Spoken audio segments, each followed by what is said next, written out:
자, 옆에 있는 분에게 우리 사랑 인사합시다. 한 손 가지고 옆에 있는 사람 하트 만들어서 사랑합니다.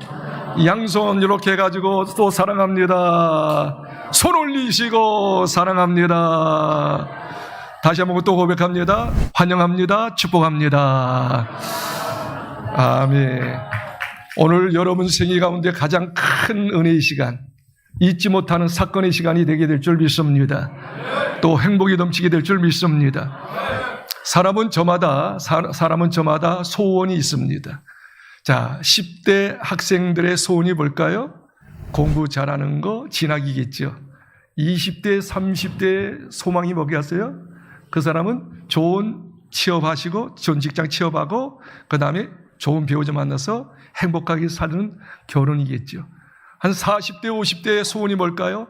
이제 자녀들도 있고 가정도 꾸몄기 때문에 성공하는 것이죠. 출세하는 것이겠죠. 그리고 50대 넘어서 이제 사는 모든 노인들은 다른 소원이 없어요. 건강만 했으면 좋겠다. 장수했으면 좋겠다. 저마다 나름대로의 소원이 다 있습니다. 그런데 이 모든 소원에 궁극적인 목적이 있죠. 뭐겠어요?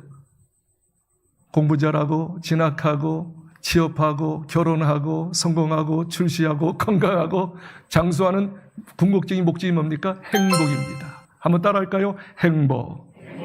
만족했으면 좋겠다 그거예요. 기쁨이 넘쳤으면 좋겠다고 하는 행복이지요. 그러나 인간이 그토록 추구하고 사모하는 행복, 참 만족했으면 좋겠고 기쁨이 넘쳤으면 좋겠는데 그렇게 소원하고 갈망하고 추구하고 있지만 이 행복이 잘 잡히던가요?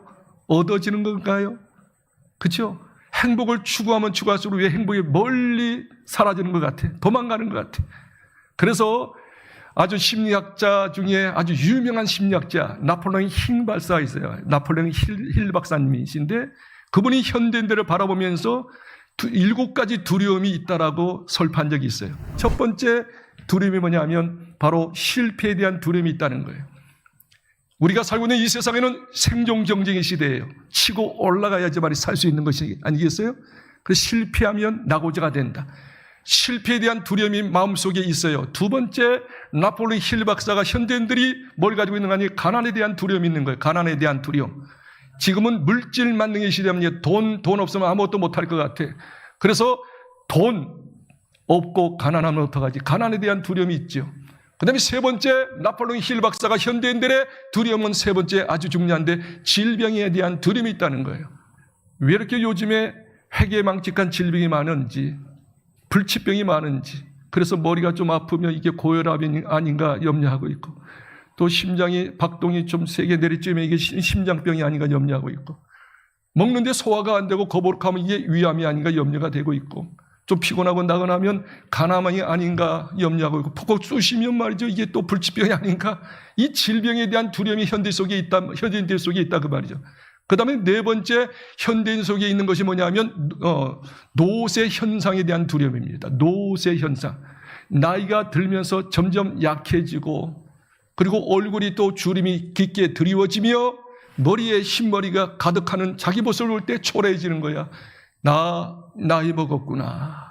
늙고 있구나. 이 늙음에 대한 노쇠 현상에 대한 두려움이 있어요. 다섯 번째 현대인들의 두려움이 뭐냐면 사랑 상실에 대한 두려움이 있어요. 사랑 상실. 어릴 때 자녀지 말입니다. 이놈들이 커니까 어머니한테 이야기도 안 해. 친구끼리 놀지 말이죠. 결혼해봐요. 명절 때 한 번, 두 번 올까? 그 외에는 연락도 안 해. 자기끼리 그렇게 하는 거예요. 남이구나. 남보다 못하다. 돈 있을 때 사람 묻는 거지 돈이 없고 나이 드니까 사람이 다 도망가더라고. 그래서 결국 사랑 상실, 나 참 초라하다, 외롭다 느껴지는 것이죠. 그 다음에 여섯 번째 현대인들의 두려움이 뭐냐 하면 바로 전쟁에 대한 두려움이에요. 요즘에 내란들이 다 있잖아요. 전쟁 크고 작은 전쟁이 일어나잖아요. 이러다가 3차 전쟁이 일어나지 않겠는가. 세계 3차 대전. 세계 3차 대전은 1차 대전, 2차 대전이 아니죠. 핵전쟁이죠. 핵전쟁은 모두 다 진멸하는 거예요. 전쟁이 일어나지 않을까 두려움이 있는 것이죠. 마지막 현대인들의 두려움은 뭐냐 하면 바로 죽음에 대한 두려움입니다. 죽음에 대한 두려움. 지금까지 뼈 빠지게 나름대로 일궈놨어요. 재산도 모아놨어요. 집도 샀어요. 살만해요. 그런데 죽는다 생각하니까 끔찍한 거예요. 근데 죽음에 대해서 더 두려운 건 뭐냐면 저 예수쟁이들이 말이야, 너 죄 있잖아, 너 죄 심판받아, 지옥이 있어.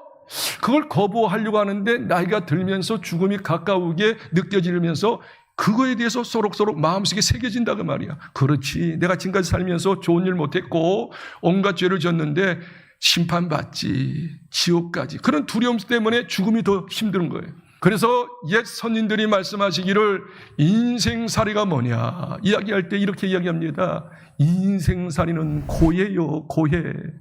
고해는 뭐요? 고통스럽다고요. 괴롭다고요. 사는 게 고통스럽고 괴롭다 그거예요. 그렇게 이야기합니다. 선인들이 이렇게 이야기하잖아요. 인생살이 바람 잘 날 없다. 계속 바람이 분다. 크고 작은 바람이 분다. 이런 문제 저런 문제가 파도가 이런 것처럼 계속 나한테 밀려오고 있구나. 그리고 인생살이가 뭐냐? 큰 풍파 같은 세상이다. 이렇게 합니다. 세상살이다. 큰 풍파. 정말 생각지 못했는데 아니 이런 일이 나한테 있다니, 이런 질병이, 이런 가정의 그런 어려움에 고통이, 남편이, 아내가, 자녀가, 내 친구가 이렇게 큰 어려움이 있다니, 이 나라 이 민족이 이런 큰 어려움이 있다니. 그래서 풍파 많은 세상살이라고 이야기하고 있는 것입니다.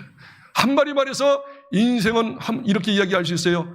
사연 없는 사람 없다. 문제 없는 사람 없다. 고통 없는 사람 없다. 인생살이가 바로 사연의 세월이다. 사연. 이렇게 서로가 사람들을 많이 만나잖아요. 전도해보면 사연 없는 사람이 없어. 제일 많은 문제가 요즘 근래 물질 문제야. 대출 문제. 대출 못 갚겠다가 이자 못 갚겠다는 거야. 좀 물질 문제가 해결된 사람도 왜 이렇게 또 질병이 있는지 몰라. 내 아파서 죽겠대. 요즘에 아파서 죽겠대. 그러니까 건강한 사람은 또 무슨 문제냐면 남편이 속삭이대. 남편이 속썩이고 아내가 속썩이고 자녀가 속썩이고 인간관계가 엉망진창이야. 그래서 인간살이, 모든 인간들은 다 사연이 있다. 크고 작은 문제가 있다. 그렇기 때문에 인생살이가 고에 갔구나. 그렇게 이야기할 수밖에 없어요. 우리가 가지고 있는 찬송가에 보면 찬송가 486장에 인생살이의 모습을 잘 드러내고 있습니다. 우리 한번 화면에 한번 비춰보세요. 486장에 보니까 우리 인생살이의 모습이 고스란히 여기에 녹여 있어요. 세상에 근심된 일이 많고 참 편안을 몰랐구나. 2절, 이 세상에 공간 일이 많고 참 쉬는 날 없었구나. 3절, 이 세상에 제약된 일이 많고 참 죽을 일 쌓였구나. 우리 한번 여러분의 모습을 보고 좀 신생타락도 하시면서 우리 하나님 앞에 우리 자신을 드러내 보였으면 좋겠어요. 우리 한번 찬송 천천히 한번 해보시죠.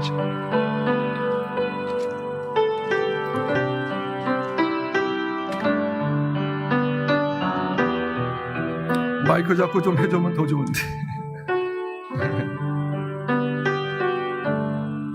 이 세상에 근심돼 일이 많고 참 평안을 몰랐구나. 참 평안을 2절로 가봅니다. 2절. 이 세상에 공고한 일이 많고 참 쉬는 날 없었고 3절로 가봅니다. 3절. 이 세상에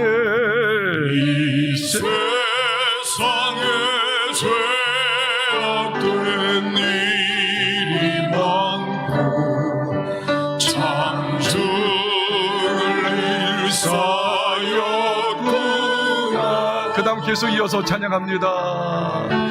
내 주 예수 날 건져 주시오. 고 편안히 쉬리로다. 평안히 쉬리로다.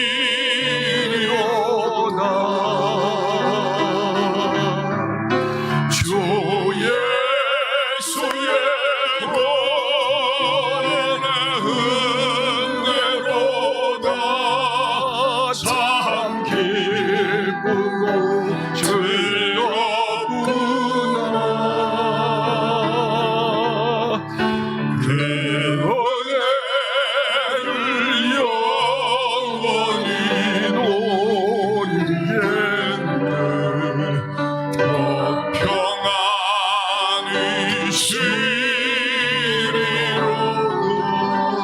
그렇습니다. 우리가 살고 있는 이 세상은 고해 같은 바람입니다. 바람 잘 날이 없습니다. 풍파많은 이 세상입니다. 이 문제 끝났으면 없을 줄 아는데 또 이런 문제 저런 문제 또 더라고 옵니다. 계속 파도처럼 일고 우리에게 있습니다. 비바람이 몰아치고 있습니다. 큰 풍파가 몰아치고 있는 이 세상, 이 세상 살이가 참으로 고달프고 공고하고 죽을 일이 쌓여 있습니다. 그런데 제가 볼 때 이렇게 힘든 세상일지라도 중요한 이야기 좀 할게요. 좋은 사람 만나니까 행복해지더라고요. 너무 문제도 많고 경제도 어렵고 몸도 아프고 여러 가지 괴로운 문제가 많을지라도 옆에 좋은 사람, 진짜 좋은 사람 만나니까 행복해지더라고요. 제가 3년 전에 TV를 보면서 우연히 휴머 드라마를 봤어요. 인간 극장을 봤어요. 거기에 나오는 주인공이 1980년도에 유명 가수 이영아 씨에 대한 스토리를 이야기하고 있었던 거예요. 이영아 씨는 참으로 노래 잘했죠. 제일 대표곡이 뭔지 알아요? 1981년도에 저 높은 곳을 향하여 아주 히트였잖아요. 최고상을 받았잖아요. 하여튼 유명 가수였어요. 그래가지고 말입니다. 이제 나이가 들어가지고 20대 중반에 남자를 만납니다. 작곡가를 만나요. 음악하는 사람을 만나요. 그래가지고 좋은 때는 아주 행복하게 살았어요. 그런데 이 양반이, 이 남편이 잘못된 버릇이 있어. 도박을 그렇게 많이 했어. 도박. 그래서 돈만 있으면 다 도박하고 또 사업을 했는데 사업이 완전히 실패하고 도저히 살 길이 없어서 이혼하고 말았어요. 아들 하나 데리고 살았어요. 이 아들도 아빠 따라서 작곡을 했어요. 음악을 했어. 근데 29살 뿐이 안 됐는데 이 녀석이 아프다는 거예요. 심근경색이 걸려가지고 심장마비 걸려가지고 29살, 약간의 29살 외아들이 죽고 말았어요. 그러니 혼자 사니 얼마나 힘듭니까? 너무 공부하고 힘들 때 김택촌 씨라고 옛날 조직폭력 깡패 우두머리였던, 아시는지 모르겠네요. 김택촌 씨가 중매를 합니다. 같이 김택촌 씨가 예수 믿고 아주 신실한 크리스찬이었어요. 그때는 번어긴 된 사람, 예수 잘 믿었을 때요. 그래서 공부하고 힘들어하고 있는 이영아 씨한테 이야기해요. 영아야, 그렇게 살지 말고 저 부산에 내 후배가 있는데, 겉으로 볼 때는 아주 족복처럼 생기고 족복이었어요. 족복, 후배니까 족복. 부산에 무슨 파에 아주 우두머리 족복이었는데, 내 후배가 있는데 그 후배와 한번 만나봐라. 좋은 사람이야. 겉만 보지 말고 그 중심을 봤으면 좋겠노라. 그래가지고 김택촌 씨가 소개해가지고 어쩔 수 없이 이렇게 선을 본 거예요. 딱 보자마자 키가 1m 80이 훨씬 넘어요. 몸집이래요. 족복대장 두목이니까 얼굴이 우락부락합니다. 그러니까 이게 도대체 만나면 안 되겠다고 말이지. 그냥 한 번만 만나고 끝내려고 했는데 이 이야기를 해보니까 어쩌면요, 겉모습과 달리 마음이 얼마나 순수하고 잔정이 많은지, 얼마나 다독거리면서 격려하는지 힘을 얻은 거야. 2번 만나고 3번 만나고 이 사람하고 계속 만나도 괜찮겠구나 해서 이제 계속 만나기 위해서 이렇게 이야기합니다. 부탁을 합니다. 그분이 성함이 정병아 씨인데, 정병아 씨, 저하고 결혼하려고 하면 조건이 있습니다. 2가지 조건을 좀 들어주세요. 그렇지 않으면 절대로 결혼하지 못합니다. 뭐요? 첫 번째, 예수 믿으십시오. 두 번째 뭐요? 예수 믿을 뿐만 아니라 예수님을 더 알기 위해서 신학대학교 가십시오. 앞으로 전도사 목사가 되라는 거예요. 무슨 말이요? 도대체 무슨 말이야? 이 지금 깡패인데, 깡패가 아니고 조직폭력배인데, 우두머리인데. 고민을 했답니다. 근데 몇 번 만나다 보니까 이영아 씨가 너무 괜찮아요. 너무 사람이기. 그래서 결단했답니다. 좋소. 내가 조직폭력을 다 그만두고 예수 믿고 신학대학교 가겠습니다. 결단하고 결혼식을 했어요. 할렐루야.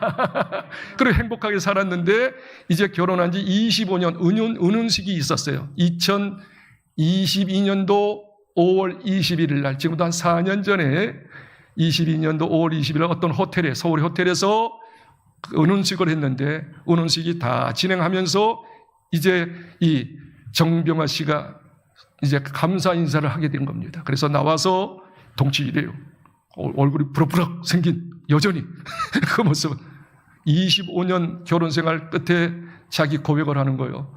사랑하는 여러분 감사합니다. 그래서 이렇게 얘기합니다. 제가 조직폭력을 30년 동안 부산에서 했습니다. 조직폭력하면서 못한 거 없습니다. 다 해봤습니다. 다 얻어봤습니다. 그런데 그때는 행복이라는 것을 느껴보지 못했습니다. 행복. 그런데 이 사람을 만나고 결혼하고 난 다음에 딱 한 가지를 깨달았습니다. 행복이 이런 것이구나. 행복이 이런 것이구나. 행복을 느꼈다는 거야. 눈에서 닭똥 같은 눈물을 흘립니다. 모든 청중들이 같이 눈물을 흘리면서 박수를 이렇게 외칩니다. 그렇습니다. 여러분이 이 세상 아무리 어렵고 힘들어도 정말 나를 이해하고 나를 정말 사랑하고 나를 위해서 섬길 수 있는 한 사람만 있을 수만 있다면 문제가 아니에요. 풍랑이 아니에요. 그 사랑과 그 섬김 때문에 행복해질 수가 있어요. 만족하게 살 수가 있는 줄 믿습니다. 그런데 이것을 꼭 기억하십시오. 인간끼리 잘 사랑해주고 섬겨주고 위로하고 격려하고 지지해주고 잘 해줘도 행복을 있을 수 있겠지요. 그러나 인간은 아무리 옆에서 잘해줘도 마음속에 진정한 참된 행복을 얻을 수 없습니다. 물론 육신적인 어떤 쾌락적인 거 같이 이야기하면서 나를 이해해주고 받아주니까 참 고맙고 감사하긴 하지만 내 영혼에서부터 우러나는 참 기쁨, 참 행복은 얻지 못합니다. 2% 부족합니다. 정말로 하나님 안에 있는 진정한 기쁨, 그리고 그 기쁨이 영원토록 있는 영생의 기쁨은 아무리 인간이 옆에서 잘해줘도 얻지 못합니다. 왜 그러냐면 인간은 근본 문제가 있기 때문입니다. 한번 따라할까요? 근본 문제. 가장 중요하고 근본적인 문제가 있는데 그게 뭐냐면 너도 나도 다 죄가 있다는 사실입니다. 죄인이라는 사실이에요. 이 세상에 죄 없는 사람 한 사람도 없습니다. 하나님의 말씀인 성경에서 인간이 누군가를 정확하게 현미경 보듯이 여러분 자신을 보시고 하나님께서 인간을 평가하기를, 인간을 말하기를 로마서 3장 9절에 이렇게 얘기합니다. 유대인이나 헬라인이나 모두 다 죄 아래 있노라. 모든 사람은 죄 아래 있다는 것은 죄를 지으며 사는 존재라는 뜻이에요. 죄 지으며 사는 존재. 로마서 3장 10절에 이렇게 이야기합니다. 의인은 없으니 한 사람도 없느니라. 이 세상 가운데 의인, 죄 없는 사람이 한 사람도 없다고 성경은 증명하고 있습니다. 그리고 분명하게 여러분 자신을 이렇게 이야기하고 있습니다. 로마서 3장 23절에 말씀하시기를 모든 사람이 죄를 범하였으며 모든 사람 한 사람도 인의로 없이 빠짐없이 모든 사람은 죄가 있다 그거예요. 두 가지 죄가 있어요. 크게 말하면 인류 최초 인간이 아담과 하와입니다. 그 사람이 선악과를 따먹고 죄인이 되었어요. 죄인이 죄인 낳고 원래 최초 인간이 죄를 지음으로 죄인 되었으므로 그 후손들도 죄를 이어받습니다. 그게 유전제, 다른 말하면 원죄라고 하는 것이죠. 우리는 이 땅에 유전제를 받고 태어납니다. 원죄, 원래부터 죄인으로 태어나는, 그러면서 이 땅에 살면서 자범죄를 짓습니다. 자범죄는 뭐냐면 마음으로 생각으로 짓는 죄, 겉으로 입술로 행위로 짓는 죄, 물질로 짓는 죄, 이성으로 짓는 죄, 모든 이 세상 살면서 짓는 죄가 자범죄입니다. 원래 죄인입니다. 그리고 우리는 죄 가운데 사는 겁니다. 그래서 성경을 이야기합니다. 다시 이야기할게요. 로마서 3장 23절에 말씀하시기를 모든 사람이 죄를 범하였으며 죄에서 유예된 사람 한 사람도 없느니라. 원죄가 있느니라.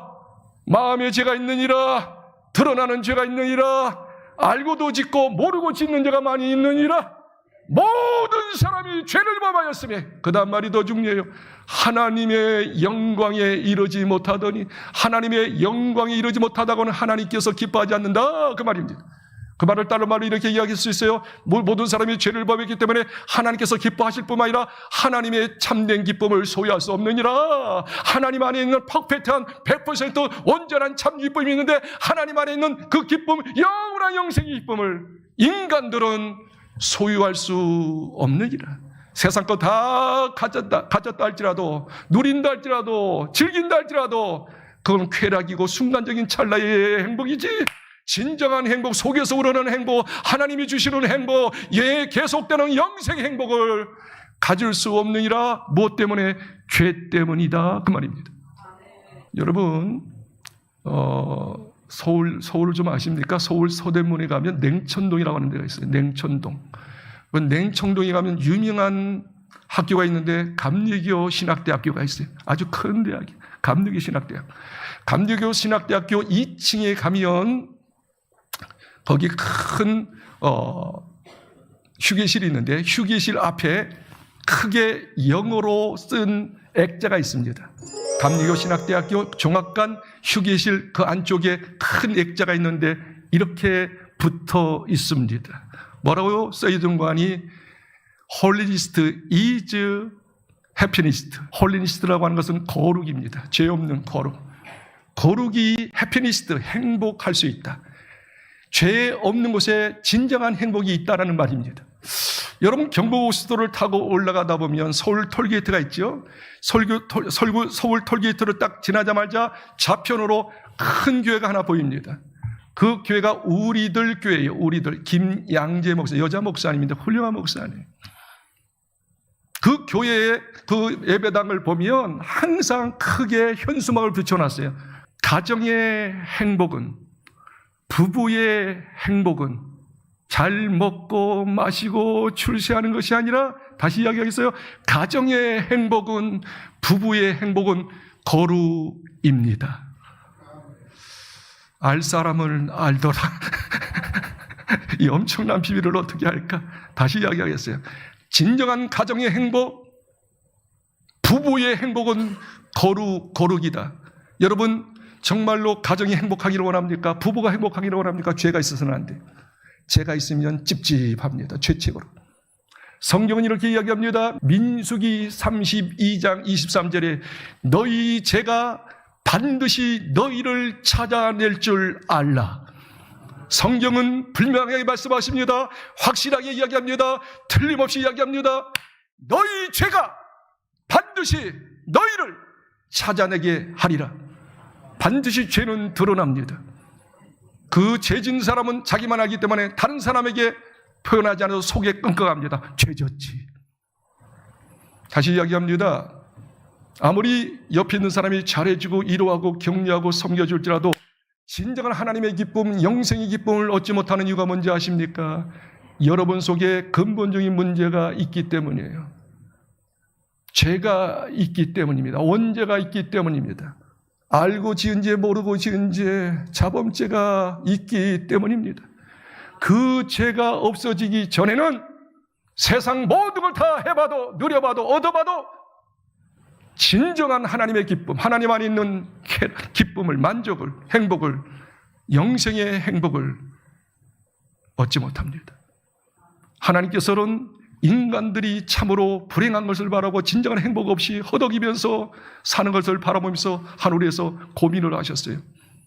어떻게 하면 인간들에게 나에게 있는 진정한 행복을 줄 수 있을까? 행복하게 살 수 있을까? 우리 하나님이 고민하고 정말 고민하고 가만히 보니까 인간끼리는 그 죄 문제를 해결할 수 없어요. 다 죄인이니까. 마치 이렇게 이야기할 수 있어요. 감옥 안에 죄수들이 있는 감옥 안에 말이면 자기끼리 어떻게 모의한다고 해서 죄가 없어집니까? 나올 수가 있습니까? 감옥에서. 죄인들은 절대 죄를 다 없앨 수 없어요. 한 가지 방법. 죄 없는 분이 이 죄를 다 없애줘야 해요. 송양, 죄를 갚아줘야 해요. 그래서 고민한 끝에 하나님께서 작정하셨습니다. 결단하셨습니다. 죄 없는 분이 딱 하나 있는데 내 아들 예수, 죄가 없는 예수님을 이 땅에 보내기로 작정하셨습니다. 그리고 2000년 전 우리 예수님이 이 땅에 오신 줄 믿습니다. 그리고 우리의 모든 죄를 없애기 위해서 죄를 다 뒤집어쓰고 하나님께서 법을 정하셨어요. 어떤 법을 정하셨는군요. 구약 성경부터 계속 법을 정하셨는데 죄를 없애려고 하면 죄 없는 짐승을 죽여야 하느니라. 피 흘림이 없은즉 죄 사함이 없도다.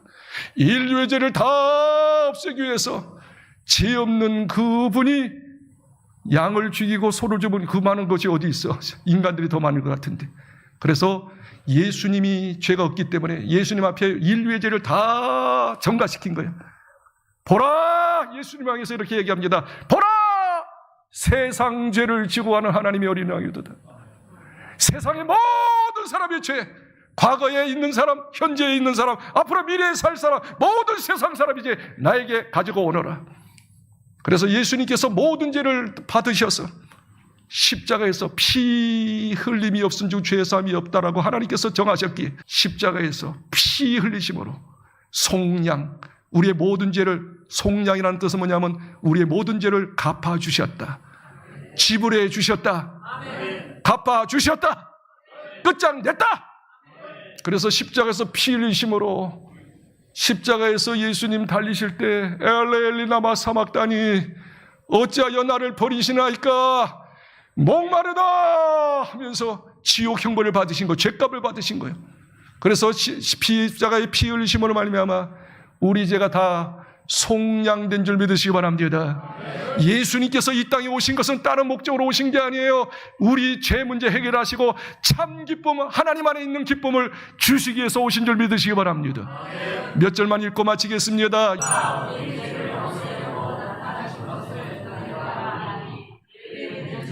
예수님께서 죄가 없이 이 땅에 오셨어요.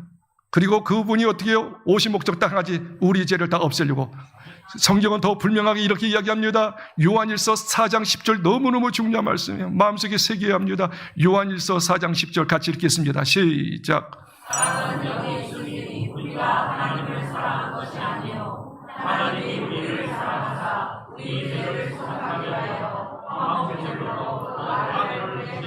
우리가 하나님을 사랑하지 않았습니다. 우리 하나님을 등졌어요. 하나님 안 믿었어요. 내 마음대로 내 뜻대로 살았어요. 내가 하나님 되어 살았어요. 온갖 죄를 지으며 살았어요.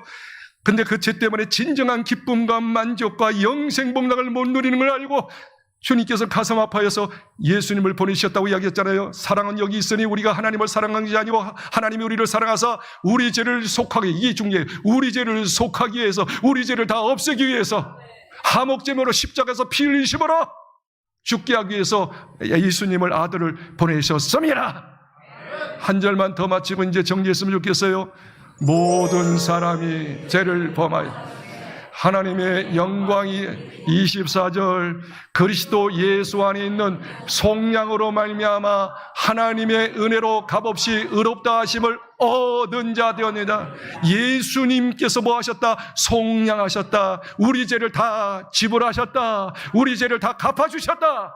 어디? 십자가의 피로 말미암아, 십자가의 죽으심으로. 그래서 은혜로, 은혜는 받을 자격이 전혀 없어요. 그저 국률하심으로 선물을 주는 거예요. 은혜로 받을 자격이 없지만, 심판받고 영원한 형벌 받을 수밖에 없고 불행하게 살 수밖에 없지만, 인간들을 사랑하셔서 인간에게 은혜 주셔서 예수님이 속량해 주심으로 그것을 믿고 받아들이는 자에게 값없이 의롭다 하심을 얻게, 깨끗하심, 죄 없다고 하시는 것을 여러분에게 주신 줄 믿으시기 바랍니다.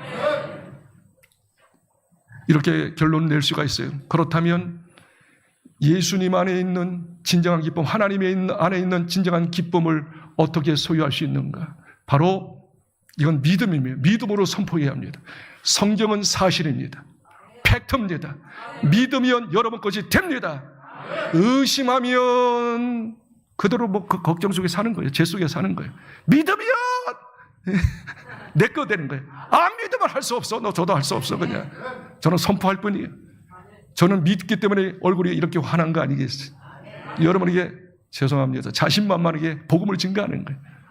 저는 사람이 많을수록 더 좋더라고요. 그냥 너무 오늘 많이 오셔서 감사하고, 이제 우리 이 예배당이 꽉 500석, 600석인데 꽉 차고 1부, 2부, 3부 예배 드릴 것을 저는 소망합니다. 자, 이렇게 이야기하고 싶어요. 잘 들어요. 그렇다면 여러분이 정말 여러분 죄가 다 없애버리고 근본 문제, 죄 문제가 해결받기 위해서 어떻게 할까요? 바로 예수님이 내 죄를 끌어안고 십자가에서 속량해서 내 죄를 다 갚아주셨다, 피 흘리심으로 갚아주셨다는 사실을 믿기만 하면, 여러분은 죄가 다 끝나고, 그걸 믿는 순간, 진짜 믿는 순간 하나님의 기쁨이 충만하게 될 줄 믿으시기 바랍니다. 마지막 말씀입니다. 베드로전서 1장 8절 9절에 이렇게 이야기하고 있는 거예요. 예수를 너희가 보지 못하였으나 사랑하는도다. 이제도 보지 못하나 믿고 말할 수 없는 영광스러운 즐거움으로 기뻐하니 믿음의 결국 곧 영원히 구원을 받음이라. 우리 2000년 전에 돌아가신 예수님 못 봤어요. 그런데 성경에 기록되어 있어요. 성경은 하나님의 말씀 사실 팩트입니다. 만일 팩트가 아니고 거짓이면 진작 불태워서 없애버려야죠.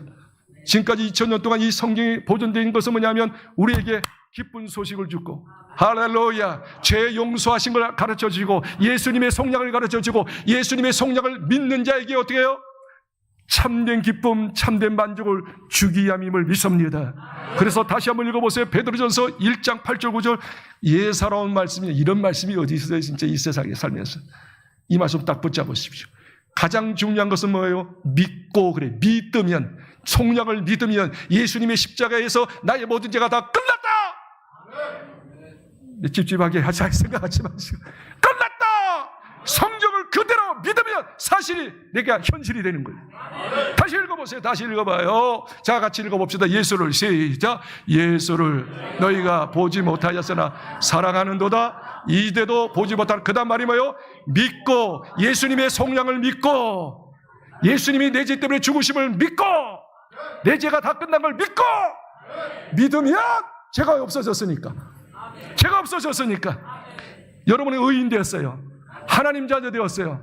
천국 백성 되었으니 그 다음 말이에요. 믿고 말할 수 없는 영광스러운 즐거움으로 말이 안 돼. 내가 죄가 다 끝났다니. 할렐루야. 원죄가 끝나고 나만 알고 있는 죄가 다 끝나고 드러난 죄가 끝나고 모든 죄가 다 끝나고 더 이상 죄인이 아니고 의인이고 하나님의 자녀고 할렐루야. 여러분 한 사람도 빠짐없이 제가 증거하는 이 복음 기쁜 소식을 받아들므로 여러분 이제 더 이상 죄인이 아니에요. 따라합시다. 나는 더 이상 죄인이 아니다. 의인이다. 하나님 자녀다. 아멘. 누리시기를 주의 이름으로 축복합니다.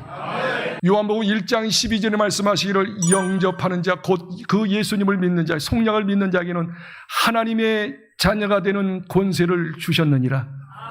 여러분이 진정으로 예수님께서 여러분의 죄 때문에 속량 죄를 갚아주심으로 십자가 피 흘리심을 믿었다면 진정으로 믿고 고백했다면 여러분은 더 이상 죄책 받을 필요 없습니다. 이제 죄가 다 끝난 줄 믿으시기 바랍니다. 의인 됐은 줄 믿으시기 바랍니다. 하나님 자녀 됨을 믿으시기 바랍니다. 천국 백성 됨을 믿으시기 바랍니다. 하나님의 늘 함께 하시고 인도하시고 축복하실 줄 믿으시기를 주의 이름으로 축복합니다.